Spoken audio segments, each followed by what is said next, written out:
Deep seek அப்படின்னு சொல்லிட்டு ஒரு சைனீஸ் கம்பெனி புதுசாக ஒரு ஏஐ மாடல் லான்ச் பண்ணியிருக்காங்க. இது வந்து நம்ம சாட் ஜிபிடி, ஜெமினை மாதிரி ஒரு லார்ஜ் லாங்குவேஜ் மாடல் அப்படின்னு சொல்கிறாங்க. அண்ட் இந்த மாடல் வந்து ஃபுல்லி ஃப்ரீ அண்ட் ஒரு ஓப்பன் சோர்ஸ் மாடல். ஸோ அதோட சோர்ஸ் கோடும் அவைலபிளாக இருக்குது and it's free to use as well. And இது வந்து ஜிபிடியை விடையும் ஜெமினையை விடையும் இன்ஃபேக்ட் கிளாடை விடையும் பெட்டராக பெர்ஃபார்ம் பண்ணுது நிறைய ஆஸ்பெக்ட்ஸில். பெஞ்ச்மார்க்ஸ், அதாவது இந்த programming benchmark and reasoning benchmark எல்லாத்துலேயுமே வந்து மற்ற மாடல்ஸை விட சிக்னிஃபிகண்ட்டாக பெட்டராக பண்ணுது அப்படின்னு சொல்கிறாங்க. ஸோ இதை பற்றின ஒரு ஃபுல் கவரேஜ், ஒரு ஃபுல் வீடியோ வந்து நம்மளோட அன்டிஃபைன் சேனலில் இருக்குது. அது போய் செக் பண்ணி பாருங்கள். இதில் முக்கியமான விஷயம் என்னென்னா, இந்த கம்பெனி வந்து ஒரு ஏஐ கம்பெனியே கிடையாது.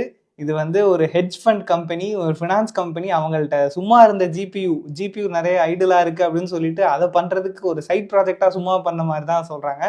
ஆல்சோ இதோட பட்ஜெட் வந்து $6 million முடிச்சிருக்காங்க. Like open AI and GPT Sam Altman என்ன சொல்கிறாரு அப்படின்னா, ஒரு லார்ஜ் லாங்குவேஜ் மாடல் பண்ணுறதுக்கு $100 of million வந்து ஆகும் அப்படின்னு சொல்லியிருக்காரு. பட் இவங்க வந்து இந்த எல்எல்எம் ஒரு $6 million பண்ணியிருக்காங்க and it's performing equally good if not better. அப்படிங்கிற பட்சத்தில் இது வந்து it's very exciting news. And also இதனால நிறைய கம்பெனியோட ஸ்டாக்ஸ் எல்லாம் வந்து கீழே வருது.